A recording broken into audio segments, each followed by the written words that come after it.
People don't sign up for memberships because of community. They stay in memberships because of the community, which is why we're going to go through a case study here today, a membership site business, active subscribers going from about 3,000 to nearing 10,000. So, hello and welcome to the Perpetual Traffic Podcast. This is your host, Ralph Burns, founder and CEO of Tier 11, alongside my incredibly amazing, smart, funny, don't stop. Just keep going. Co-host Lauren. Oh, wait a second. That's your line. Lauren E. Petrullo. Founder of Mongoose Media. That's me. Hi. All those nice compliments. I'll take up. That's okay. You can say my name if you add a bunch of compliments first. That's okay. I know. Well, last time I called you a genius and you blushed and you broke out laughing. So that's my goal in the intro, is to throw in something that throws you off. Anyway, so glad you joined us here today. If you are a director of marketing, VP of marketing, you run your own business, you're doing your marketing, this is the show for you. This is where we teach you how to do marketing the right way in the age of all the new algorithm updates and using metrics that matter and growth that scales. And that's what this whole thing is about. It's not traffic. It's erroneously called perpetual traffic, by the way, Lauren E. Petrillo.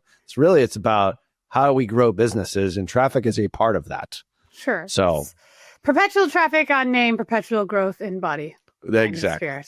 Exactly. After we record this episode, we will be side by side, together, being able to poke each other in the face. That's right. That's right. You're going to wear some really high heels, so you're 9 feet tall, right? I can. You can. I think you should. The highest heels you can possibly find. I'll wear my lowest shoes, so it would be funny. You'll be 7 feet tall. I'll be 5'8". The point is yes, we're going to be together. By the time this actually records, it's too late for you to sign up for where we're going to be, but we've already talked about it with Cossum. So we're going to be at Growth Hacking Live out in San Diego, which is going to be a lot of fun. And you and I are on that panel, and I don't even know what we're discussing at this point. Probably something relating to digital marketing is my guess.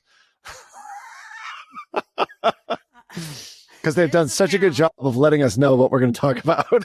Look, anyway, at the end of the day, it's going to be relevant to what the audience is going to be. And I think there's going to be opportunities, because it's 1,000 people. It's a rather intimate it's big. Type of groups, but it's still a large size. And so in that, what the discussions are, I believe there's been a pre-survey that went out to get some insight of what people are looking for. So it's a what's working now, and a current state of the union of what we see, having the chance to work alongside a lot of different brands and across different verticals.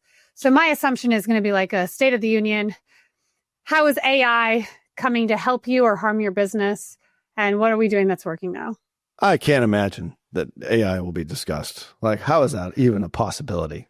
Of course, AI will be discussed. Anyway, we want to get into something that's non-AI related, because there's nothing. I guess it does have something to do with AI. I was there's no way AI was not involved. Yeah, AI was involved. And we talked about this on our last show, which we never got to the case study. But today we're actually going to we're going to go through a case study here today for a membership site business, fabulous business run by super smart guys. Smartest. Smartest. Not biased at all. It's not like one of them is on this conversation. The guy who runs the marketing now, I don't know quite as well, but the guy who founded the company, when we were in a mastermind together, he won Wicked Smart more than Cossum ever did. I feel like he claimed that he won it more than anyone ever. No, he didn't. Oh. This guy won it more, because I was there. Okay. And Cossum is prone to hyperbole. I bet you he means he stretches the truth. I would say, I bet you it's true to the percentage of meetings he attended. He probably won more out of the meetings he attended than anyone else, his ratio. Yeah. The law of averages is probably making his statement true for him, but condensed to a finite time frame. Yeah. Well, there was two other guys. So Cossum, I wasn't there when Cossum supposedly won all of them, but he would send me the picture of the trophy of winning Wicked Smart. Yeah. Always. I've got my trophy. Yeah. I've got my boots I've that never I won won one time. They didn't have a trophy one year. They had like a prize, and I've got, oh, you know what? I'll show you that prize. I will bring that prize Bring the prize. to San Diego. So we're doing like live shows next week. We are. which I'm so excited. pretty excited about. Yeah, we got our mobile mics. You've got your backup mic now. Oh, Guess, a backup mic. break it. Don't worry, I'll bring an extra mic. Anyway, we're gonna do a live show next week. Couple of live shows. Maybe we even pummel in some of the guests. Maybe a guest or two from the actual show itself. Yeah. Depending on if they're good, they have to meet our stringent criteria here at Perpetual Traffic. But Be at the very kind least, and have proof of what they've done. Yeah. So they're not just flaunting what they've learned. yeah, But no what shills, they've executed. no bullshit, all that. So anyway, that's what we try and do here every single week, twice a week. And today is no exception because this is an actual case study. You definitely want to watch this over at perpetualtraffic.com/YouTube. It is going to be blurred out. The names, images, likeness, which is too bad because the guy that appears in the video is like one of my favorite guys. Oh, I've met him. He's unfortunately, such a good I know. egg. Like, He's the best. He's just, and I don't know. He better listen to this episode. Like, we won't say what the name of the book company is, but anyway, membership site, great business, plus an e-commerce store. So the interesting model with this, and they're a tier 11 client. That's why we have a case study here, because we talk about the stuff that we actually do, as opposed to other podcasts where they hire other agencies and then they claim they know what they're doing.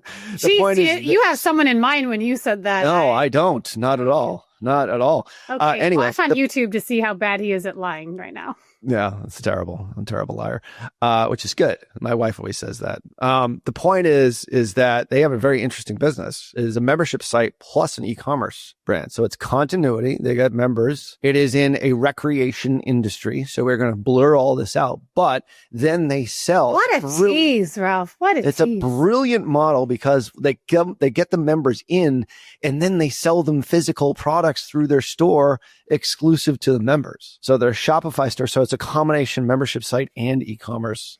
And they're selling status then, because if you have exclusive access to something, they're winning on status. Oh, yeah. Because only to have accessibility, Yep. you have to pay up front. It's a membership club in the sense of a way a membership really should be done. It's not just getting access to information. It's getting access to the creme de la creme of products. Yeah, creme de la creme and good discounts and stuff that other people in this recreational space don't get. So, all right. So if you are listening... Oh my gosh, wait, is it like the Costco then?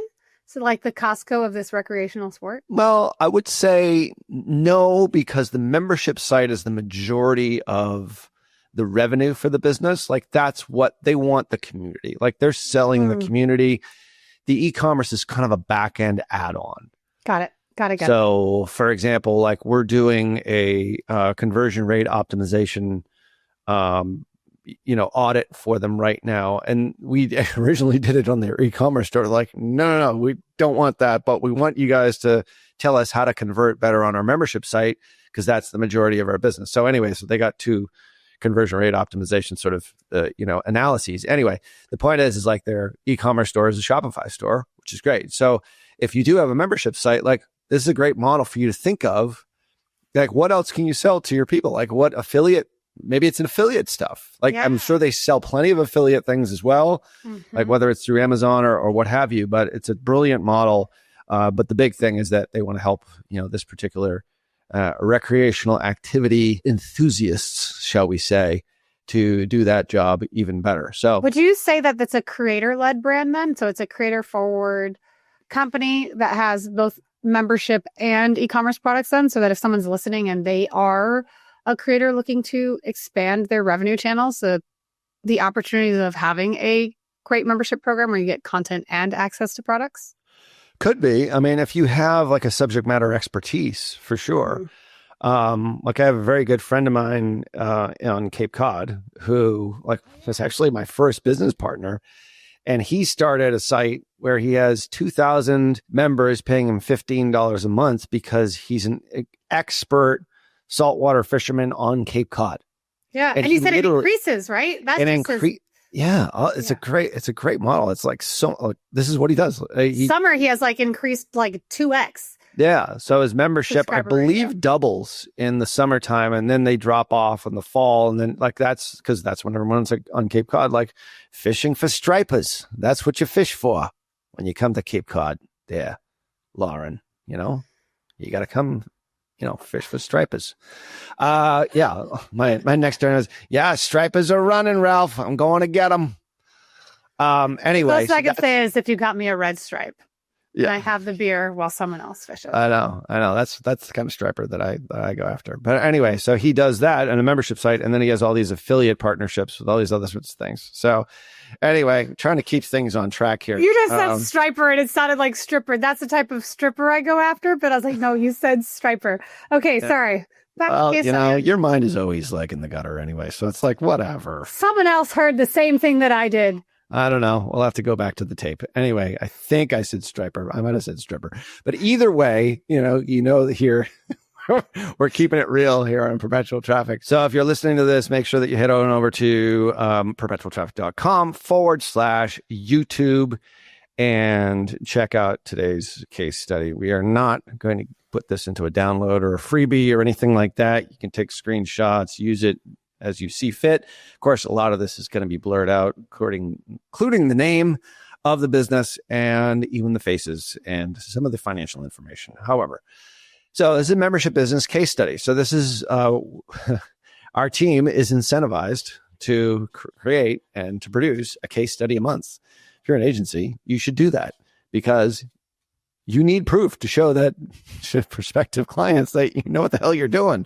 And in this case, this is a really we've been doing membership stuff for a long time. So in the info space, this is actually sort of how we got our start, believe it or not, Lauren E. Petrillo. Way back when, 10, 12 years ago, we had, you love when I say Lauren E. Petrillo, MBA. It's like almost my government name. If you start, sounds like Lauren Elizabeth Petrillo. I'm like, yes, I'm listening. Yes, that's me. So we sort of got our start doing membership sites for, people like Perry Marshall was like one of our first clients. Yeah. Jack Canfield, he had like a how to write a book membership site, which we did through a different company, but Jack Canfield was one of our clients. Dean Graziosi, same thing, like in the real estate niche. We also did Frank Kern. Frank Kern was like a long-time client for 3-4 years. The list goes on and on and on. Obviously, we worked for Digital Marketer. We worked for, Perry Belcher. We did name any info marketer, Evan Pagan, you name it. Like that's how we kind of got our start. And it was because I actually joined War Room with Ryan Dice and got access to all these guys. And that's the reason why. So membership sites are in our blood, and we have translated a lot of that knowledge of how to sell digital products, how to sell continuity into how to sell on e-commerce, how to sell services, franchises, PI law, like all that sort of stuff. All these principles relate, but we really got our start in this kind of stuff, which we're going to be talking about here today, because I think every business, you want a recurring revenue model. It's MRR. Monthly recurring, your continuity plan. It's the best business model. And these guys have just figured it out. They figured out where's a rabid audience that loves our stuff. And then they hired us to make sure that they got it out to a wider audience. And it was just that simple. But the business model was sound to begin with. I love continuity.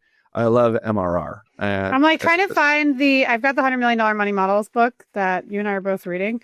Yeah. I was like, Alex said. Get another plug for Hormozi's book. Oh my God. Whatever. If I'm reading the book, that's what I'm talking about. It's what I'm focused on. But he had said something where he why he loves continuity offers is because it's the guaranteed money. The way I'd taken if you have an upsell, you get more money. If you have a continuity plan, you get guaranteed money. If you have a downsell, I wrote that the downsell gets you some money, and your attraction offer is supposed to at least break even when you're acquiring a customer. That was my takeaway from it. But he had said that continuity offers, your MRR, your consistent plans is the guaranteed part and his favorite way to make money. Right. SaaS does it. The reason why, software companies have insane multipliers. Yeah. Off revenue in most cases is because it's a continuity model. Yeah. There's a lot of people listening that have subscriptions to SaaS services that they're not using, but they're still paying for. Yeah. So takeaway from today is think about in your business, can I offer some kind of continuity to enhance lifetime value? Hmm. We talked to a real estate company that does the same sort of thing as these guys. And they said, we used your nCAC calculator, which you can get over at tier11.com/nCAC, which is to determine your cost to acquire a new customer. And they said it only went out to a year. Our clients stay with us for like 3 to 4 years on average, which is amazing. Like that's a continuity. People are paying them $600-$700 a month. Just think about how that compounds over time. And I said, well, for the nCAC calculator, we have to sort of put a limit on it, but we get it. Like if we know within a year and your LTV is a 3-year span, then your nCAC is actually going to be a little bit more conservative. So that's good. So I'd rather keep it that way. The point is if you have a great product or something in a space like these guys do, where there is a starving crowd, as Hormozy says, you should create some kind of community and monetize it in one way, shape, or form into a continuity program. So the problem with these folks were that they had a high market saturation penetration, or so they thought. Okay. They were nationwide. They sell these products. They sell this membership site in this recreation niche. Mm-hmm. Okay. Rabid, fans of this particular recreational activity. When you're a fan, you're a fan. Specific. You're a fan. You're a fan. I'm like, it's like we're just gonna pretend it's dragon boating, right? Like if you're in the dragon boating community, you're like, this space. Yeah. If you're not in the dragon boating community, you have no idea that there's 20 people competing plus a drummer, unless you watch that aura forming like 10-year-old, right? So dragon boating continuity. See, there you go. There are memberships at dragon boating continuity plans. There totally are. It's a huge sport. It's like there's more people that watch the Dwanmu Festival than people that watch the Super Bowl. It's just we're isolated to the United States in our Monaco states. It's like how no one thinks about Singles Day being like the biggest sales day of the year, while the US we just think about Black Friday. Anyways, it's okay. We live in our world, a bubble of this alleged dragon boating recreational membership community. Again, what you're saying, though, is that this is set up for when you're in the space, you have a place to geek out with other rabid fans because not everyone gets dragon boating. Not everyone does. But, maybe this could be in the dragon boating space. So problem that they have here is, like I said, high market saturation penetration. So they felt when they came to us, like, we think we've got everybody. We've targeted everybody in the US who could buy our stuff. We're like, so they've conquered TAM. They thought that they had. They're like, we've sort of we got to this great level. It's great business, but we just got stuck and we can't find new customers. So that was the real problem. So not being able to acquire new customers at a cost that made sense. As soon as they scaled, all of a sudden their nCAC we actually had to figure out their nCAC. They didn't really know their nCAC to start off, which is fine. Cost to acquire a new customer. So we determined that. We went through sort of a very deep level analysis for that, figured out what that number would be. And with a membership site, you're selling digital products. So your gross profit is pretty high. Yeah, your labor is not as intense, so you're able to scale faster. I mean, you do increase your staff when you're managing, every 50 or 5,000 members, you need to bring on additional customer service individual. But yeah, your COGS are pretty healthy at scale. Yeah, the basis of this is I forgot to mention, there's a software in this to help these users, in their pursuit of that recreational activity, which is a tremendous software, which like an app. We use in their ads to sort of attract people into the community, but they get the community. Yeah. And like also dragon boating paddle app. Like you can see how many strokes you get in a minute and you can track how often you do it. I got it. The Strava of paddleboarding. Yeah. So, and then you got on the back end, you've got e-commerce. Like we're selling them more paddles. I don't know, different paddles. Jersey, butt cushions. You need a knee pad. For those that don't know, there's a difference between rowing and paddling. Isn't there? Row, you go backwards. When you paddle, you face the direction that you're entering your device into the water. Yeah, just watch out. Don't destroy your mic. Clang. Anyway, You have to be so obfiguous of that's the word obfiguous. obfuscate, obvious. OBS. Anyways, that word to hide all this information. So let's keep going. All right, we're doing it. We're doing it. So anyway, inability to segment new users or customers and targeting. So big problem especially on Meta right now is unless you actually have this thing that we call CAPI imports or you have a Tier 11 data suite, you really don't know who your new customers are, who your returning customers are. So the point is that if you were already a customer, Meta in most cases is going to target those people, even if you put them in as exclusions. They're having very hard time segmenting out new potential prospects in their targeting. And they were just serving their ads at a very, very high frequency to people who've already bought. So they were super frustrated and their members were getting super frustrated. Yeah. And it was that they had good creatives, but I think they needed some help from a strategy standpoint for identifying winning creatives based upon the point before that, which is, all right, which creatives are attracting new customers? Mm-hmm. So we had to figure that sort of stuff out. At the heart of all of this is data and reporting. So we needed to figure out what their nCAC is. So in our first 3 weeks or so, their growth strategist, we went through the whole spreadsheet, sharing the P&L, obviously there's confidential information. So, we typically will get sort of a summarized P&L, but anyway, we'll figure out exactly what your gross profitability is, what you want from your net. All of that, we use the nCAC calculator, which you can get over at tier11.com/nCAC, of course. So we figured that out with the advice of our growth strategist, and we really focused on new customer acquisition. And the big thing was new customer signups for the membership site. And on the back end, obviously, is the e-commerce side. We sort of pulled them in with the app as well. So it was just a whole strategy component that just really wasn't in place. And they had a great business. Leveraging all the money models, throwing back to Alex, that they had in the system. So essentially, you're saying how might we acquire new customers without pissing our existing ones off and introducing them to the suite of offers and products available to them, whether they join the membership or just tap into these resources. Yeah. This is a very common problem. Like on every call that I'm ever on, like I'm sure for you too, this is the big problem. Like I can't acquire new customers or I don't know. Cost effectively. They're like, how do I penetrate a new market where it doesn't blow out my budget? Because there's two ways to bankrupt a business, right? Either bankrupt them by overspending on staff or overspending on marketing. And that's the fear where people will mess it up. So it's like, I want to acquire new customers at a reasonable cost. So I don't often get the without pissing off my existing customers, because you were saying that frequency is like that importance of where with Andromeda and all this type of stuff, like everything in Meta we've talked about many times is essentially a master retargeting ecosystem of ads. And you want to have some control because Meta should not be shoveling down a product you already bought down my throat. I'm like, I already bought it, back off. That's how I feel about Live Fresh right now. I'm like, stop advertising to me. I have 4 months worth of toothpaste. I know. Yeah. So I feel for these dragon boaters in this community. These dragon boaters. Exactly. The fictitious dragon boating space.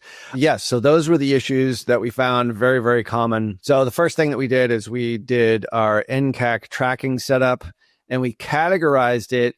This is very important with not a lot of people do this. So in this case, these enthusiasts are in specific geographies that are relating to certain bodies of water. Okay. So the point is that not every state is a target. So if you live in a state where you don't have this specific type of body of water in that So you're talking about like a puddle versus a lake, or is it like saltwater versus freshwater versus... Could be any of those things. Like, I'm not going to give it away. Man-made water, waterfalls.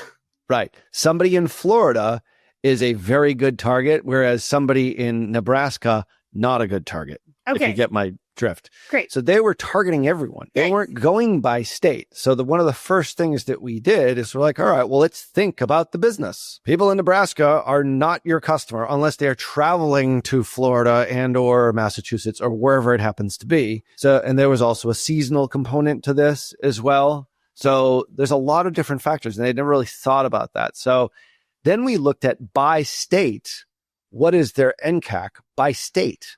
New customer, cost to acquire a customer. Okay, so you're taking it down. You're dialing back from the federal level to the state level instead of focusing on the national coverage you're dialing down into the hyper specificity at the state level, because the water recreation areas that they're participating on, they are very well known to that hyper localized community. But I can't tell you about anything in Nebraska versus I can tell you all about Wekiva. Mm-hmm. And I can tell you about what Wekiva is, but exactly. That's all right. Yeah. Because you're not in Florida. You're not. I'm not in Florida. Sorry. I'm in Massachusetts. But, we are both surrounded by water, salt water, that is. Anyway, the point is that they had never really broken this down. And they also had never really broken down, like, which state is the most profitable or which state has the largest potential. Oh, they didn't know the importance of their priority markets. Ooh, that's hard. Ooh, dang. That's hard. Okay. So, but the data was so cloudy. We installed Tier 11 Data Suite. We did, this. One of the processes of this is CAPI imports. So we can basically figure out who's a new customer, who is not a new customer. So in most cases, like, they were on track, because most of the folks that they're targeting are potential new customers, but they didn't have a level of granularity. So like I said before, current customers are also being targeted by ads, which wasn't as big of an issue. The point is like they didn't really know geographically where the real sweet spots were, where were the most lucrative enthusiasts. And so we broke this down literally state by state by state, and then created an nCAC almost specifically for each state. Didn't fluctuate all that much. Okay. So makes sense, because they might want to do like additional marketing, right? Are they present at specific trade shows that these dragon boaters could be attending? Are they going to festivals where dragon boaters are competing? Like, where do you invest deeper into markets that you can acquire new customers faster and cheaper? So like this type of stuff, while you're doing it for the digital side, it's like mission critical to know your numbers, because if you don't know your numbers, you have no numbers to know. Like it doesn't make, you don't have a business if you don't know your own numbers, because that way it allows you to, I say this with sensitivity to Black Friday, Cyber Monday. Everyone defaults to the big three, Google, Meta, and TikTok for their advertising, when there's still a lot of local opportunities or stuff. Like we said this, what you do with your first $10,000, knowing which states to penetrate to and knowing the trends of that state can open up diverse advertising channels that may make sense for you. Yeah. And even going down to like the regional level, and you'll see, and we'll share some of the ads here. I'm not sure how much I can really show you, but I'll show you sort of an example of a couple of the ads. We even went down from like state and then to the local geography. Love that. And then in that local geography, actually shot footage of bodies of water specifically that are unique to that locale. Amazing. You added relevant creative hooks through landmark visual cues. We do that a lot. And we'll even have like the copy language, because if you think of someone in NorCal, if you hear someone say like hella, they're from NorCal, right? And if you hear someone say like a boot, or there's different like vocal cues, language cues, landmark cues that act as really good creative hooks to have you stand out above the competition. So you leverage those, getting 100%. Down to the regionalized level. Again, if you had Wekiva Island, I would recognize it. You have no idea. But I hear you on this. Yeah, totally. And, even in the ad copy, and we'll show some of the ads here, like we're even using some of the local lingo. Like this is next level targeting for the ideal customer profile. So I would argue it's past level, because I'd say this is Mad Men era. This is how you did marketing before digital marketing. And like Facebook and ClickFunnels made it so easy to just like spray and pray massively. People just took their digital billboards and made it so they were talking to everyone. And it was easy to make money for a while. But now you're going back to like foundational marketing. Yeah. I mean, if you really think about it, okay, like the enthusiast in Southern California is extremely different than the enthusiast for this in Alabama. For sure. And they have different things that they're thinking about, different like ways that they're competing, where their dollar 100%. Is being spent. And so if you talk to everyone, no one is listening. And here we're saying, I'm being intentional. I'm personalizing my campaign and making it relevant for the end user. And that's where, like you and I have said a lot, you will win with advertising, especially in the world of AI, when you're as personalized and as relevant as you can to who they are in relationship to your brand and who they are in relationship to your CRM, which is where, again, going back to it, you said the people who are existing customers, the relationship with the CRM is they were already bought. So that relationship wasn't personalized or relevant to them. It was annoying. It was annoying. Okay. Well, that wasn't the biggest issue, but that was like the real issue is like they just didn't know what they didn't know. Okay. And the question that they had, I think it was our first call, because this is a friend of mine that is now a customer of ours. But the point is he was like, am I tapped out in my market? And I gave him the example of my buddy on Cape Cod, my fishing Cape Cod, my buddy Ryan Collins, which, we were talking about this yesterday, I think, the pre-reporter effort, is that he has a membership site for Cape Cod in this particular niche, and he has 2,000 members, which bloats up to like 4,000 members. So if he doesn't, this individual, this Dragon Boat company, if he didn't have at least 4,000, then no way did he conquer his TAM. Exactly. But if you think about like Cape Cod is tiny. Exactly. It's a tiny, tiny, tiny little area. And it's Cape Cod Bay. That's what he actually markets to. He doesn't even market outside of. So it's a market inside a market inside a market. And he's got 4,000 of these enthusiasts. Riches are in the niches. Absolutely. And I was like, you guys are nowhere close to tapping out your market. Great. So subject matter expertise certainly does help here, but also we were looking at some of the audiences inside Meta. We're like, oh my God, like they've barely scratched the surface. You just need to have good data to be able to target the right people with the right message to the locale that makes the most sense to them, speaks their language. So the creative helps curate the audience. 100%. That helps allow them to penetrate new markets. And especially with Andromeda, like that's what Zuckerberg wants. He wants, again, that personalization and the relevancy. I want to know that you're talking to me, Lauren Elizabeth Petrullo. Yep. And no one else. Yeah. You. Make it all about me, my favorite subject. Okay. So speaking of making it about you, what we did notice is that we went back, we did an analysis of all their ads that have worked well. They didn't have this regional targeting or any of that sort of stuff, which is fine. So that's one of the things that we obviously did. But we also looked at what was the hook that was bringing in what we felt like, according to in-platform metrics, were the strongest hooks. And it was clear there was one or two, and we'll show them here in just a second. I don't know how much we can show them, but it was really problem-based. It was like this enthusiast has this specific problem because they see it inside their membership site and they know that that's the big problem. So that hook, like where to find X, was the big problem. We identified that hook as the ad type or the hook with regional copywriting, regional lingo, regional dialect that then targets these people that all had the same problem, but spoke to them in a slightly different way if they're from Southern California or they're from Alabama. Makes sense. Yeah, because if they're in LA, F the 405, you know that it's going to take you 2 hours just to be able to participate in this recreational activity. Right. And so you're concerned about like, I need to be on the road by X time. Whereas in Alabama, you might be walking or biking or like just have this as your backyard. So again, you're getting into that personalization and what that allowed you to do. What I'm looking at here for those that don't see online is we have a 52.7% increase of total subscribers year over year. Yeah. Almost 20% increase of web subscribers year over year with a price increase. So they've made more money and acquired more customers and had 156% increase in app subscribers. So that was leveraging one of the money models, one of the resources that was probably heavily invested in, that was just sitting on the side, be like, I built this really beautiful thing and it's so helpful, but no one's using it. And you're like, hold on, let me use it. Let me get it in front of the right people because they would love to have this app or software. Yeah. So the app, the subs, the subscribers, all of this incredible growth within 6 months. Bravissimo. Just these changes alone, like most of these changes are not even really media buying related.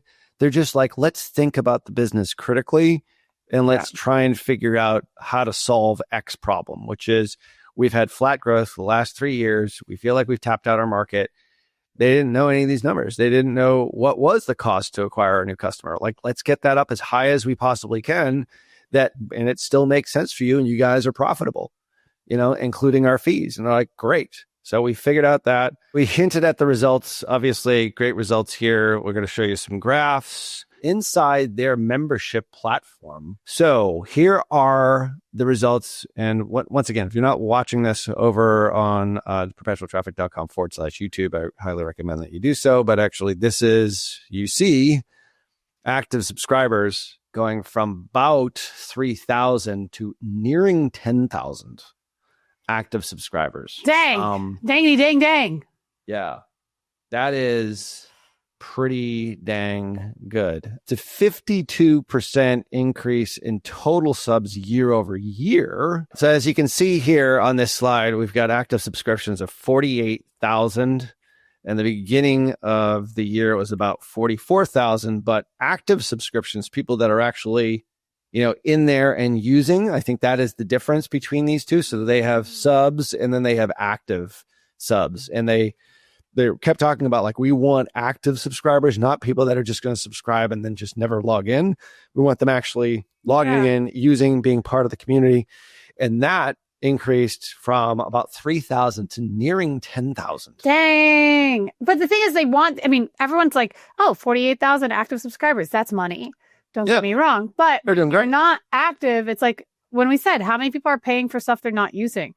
If you don't consume it, you're not going to convert higher ticket or have a strong lifetime value. If you were to look at the lifetime value of an active subscriber versus a non-active subscriber, I'm sure it's a day and night comparison of the lifetime value of that individual. Yeah.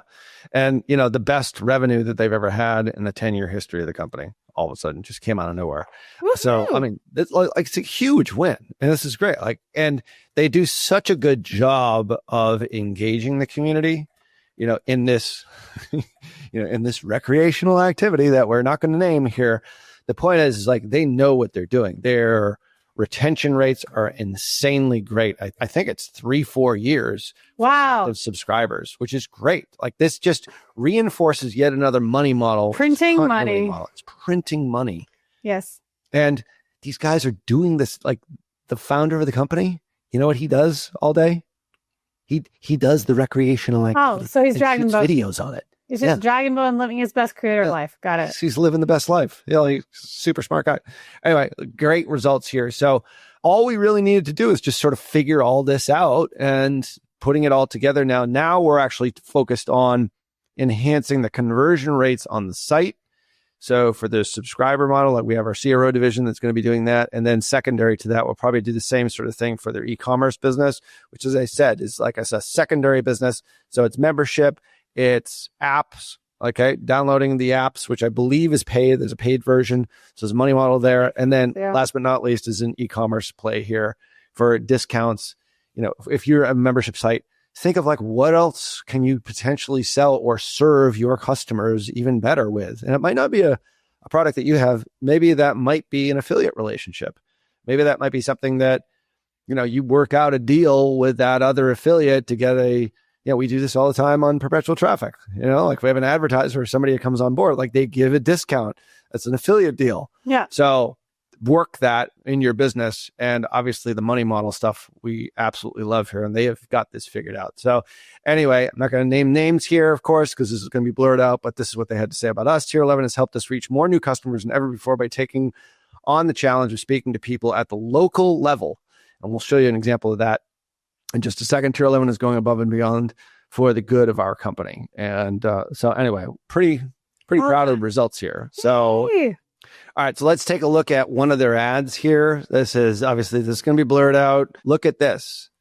We're talking about a specific state, a specific type of, everything is specific to this state. And this is the state of South Carolina. We're talking in their language here.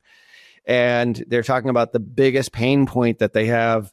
And then it's like it's founder video, face to camera with some B-roll, sells the app, the system itself. Some of this you'll be able to see, some of it you won't be able to see. But anyway, they're pulling them in with what's your biggest struggle? What's your biggest pain point? Even with a little emoji with that little red crossed out thing. What's that called in emoji land? I don't know. The do not enter. The do not enter. Yeah. Still struggling to X. The circle with the strikeout. Got it. It's not your X. It's not your Y. It's definitely not your luck. It is this. This is your problem because you can't find this thing that you're trying to do. The ad itself sells and also addresses the number one pain point and shows the solution. And then that then leads. So you've got an app demo that's again, you couldn't be more hyper relevant to that audience where what they're looking at is probably what a lot of the people do here is not add in hyper specificity down to the localized level so that, again, you're just talking to everyone. And hopefully some are listening, but often no one may be. And here, when it's that local, geographically speaking, you have topographical maps of that area. The people that are deep into this dragon boating stuff can see so much relevance to why this is pertinent to them that it's almost like a no-brainer. Yeah. Why wouldn't you? The type of activity that's done in South Carolina is I will tell you this, not really knowing this activity all that well, but is very different than in Massachusetts and very different in Southern California. Different type of, target specifically that this recreational individual is trying for. You guys can probably piece this together because we're making it sort of super hard for you to kind of get to know exactly what the business is. The point is this. You're trying, but yeah. And we're leaving nothing to chance here. But the point is this, is that then you hook them in with all of this regionalized language, okay, which makes sense. And then it goes to, and we're looking at this over at perpetualtraffic.com/YouTube. We're going into, we could even do this, by state. So in which state do you X? Dragon boat the most. Dragon boat the most. We could even, and we know we see 7 or 8 states here. We could actually have an individual landing page for each individual state. That's what you would do to make it better for the next round. Yeah. Next level. That's sort of our next stage when we do the CRO side of the equation. But love it. It's basically, it's a quiz funnel. And, it solves the problem, but you're also going to be grabbing information on who this individual is. So let's actually just kind of go through it. Okay. This, that. So it's like, where do you go? What type of dragon boater are you? Describe your experience level as a dragon boater. Yep. What type are you? Where do you do this activity? Exactly. Next step is which of these best describes you? Beginner, intermediate, expert level, like that kind of thing. And it's basically, it's 4 questions and then you submit your email. So it's a cool little quiz funnel here that they do. It's brilliant. They're applying in essence for the club, the membership site, the insider club. Amazing. So it's an amazing funnel, super, super smart business model.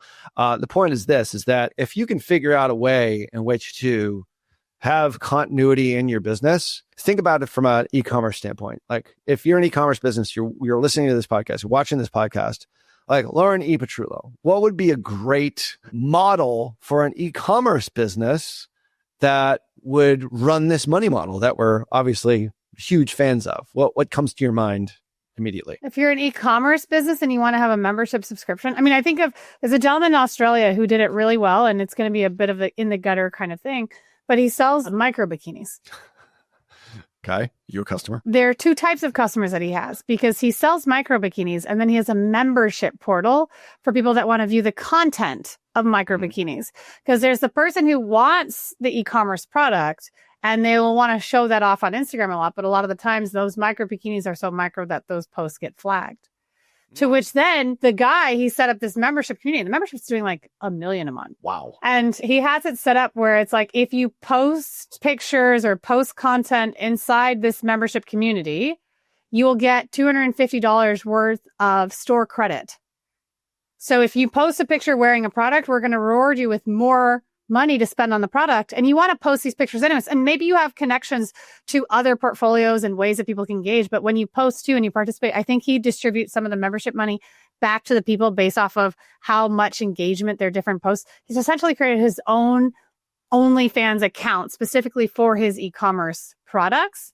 And he's just giving away the products almost to the people that provide the most valuable content. And he built a membership where if you're not the end user of the product, but you like seeing stuff about the product, you have accessibility to the membership as well. That was just like a small thing where when I think of if an e-commerce brand can make a membership community, what's worked well for that brand, if it's not your end user getting together and people want to see the end user result, you can do it that way. Or if you're in e-commerce, you can just have an application, right? If you're in the skincare space, you're having conversations your customers are having and you're talking about the application. If you're in the weight loss space, your membership community of like what's driving you directly, it might be like premenopausal weight gain, postmenopausal weight gain, pre-baby, like healthy stuff, like all those different things. Your e-commerce products just become an afterthought and known assumption, but people don't sign up for memberships because of community. They stay in memberships because of the community, which is why your dragon voting people probably wanted to increase the active subscriber, because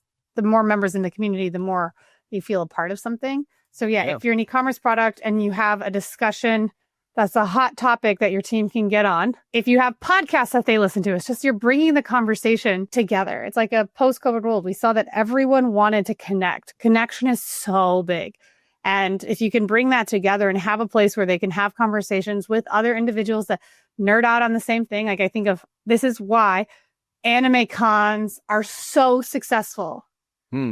So successful. I know businesses that are doing $50,000 to $100,000 a day selling styrofoam products at these anime cons because they're getting people coming together to show their excitement for a very specific TV show or a very specific type of show. Like you have opportunity, and the e-commerce product is just like a byproduct that your community would like to join. So yeah, I think it's a great idea.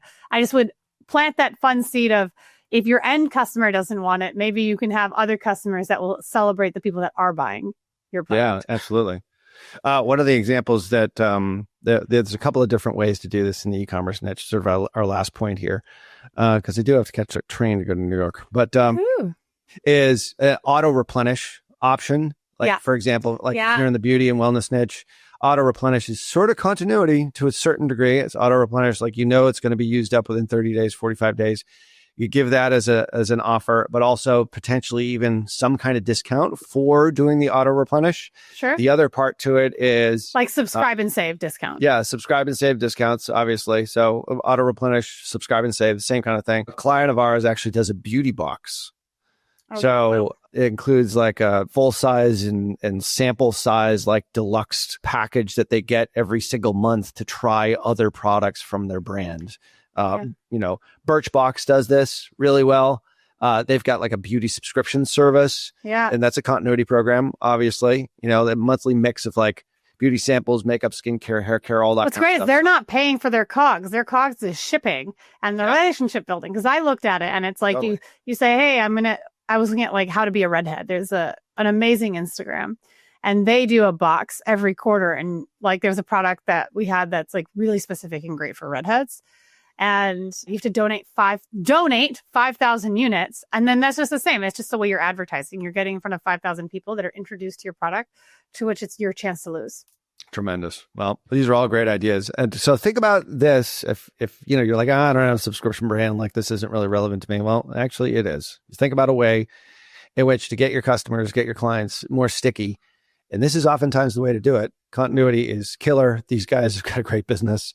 And we're very excited to continue to work with them and get them to their ultimate goal, which is to double yet again in 2026, which is the goal of a lot of businesses, is to obviously scale and grow and have wider influence, which is, and they're doing a lot of great things for this community that we have yet to name of recreational enthusiasts in the dragon boat niche, for lack of a better word. Anyway, make sure that if you're listening to this, head on back over to our YouTube channel, perpetualtraffic.com/YouTube, subscribe, watch this episode, killer case study here. I think you can apply it to just about any business. So thank you so much, Lauren E. Petrullo, for all your insights here on today's case study. Yet another money model touting Hormozi's book, which once we finish it, we're going to do like a bunch of episodes on that too.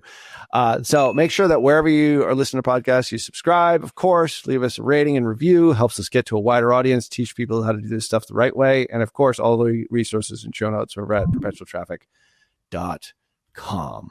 So on behalf of my amazing genius co-host, Lauren E. Petrullo. Ciao. She's blushing again. That's why you should be on the YouTube channel. All right, until next show. See ya.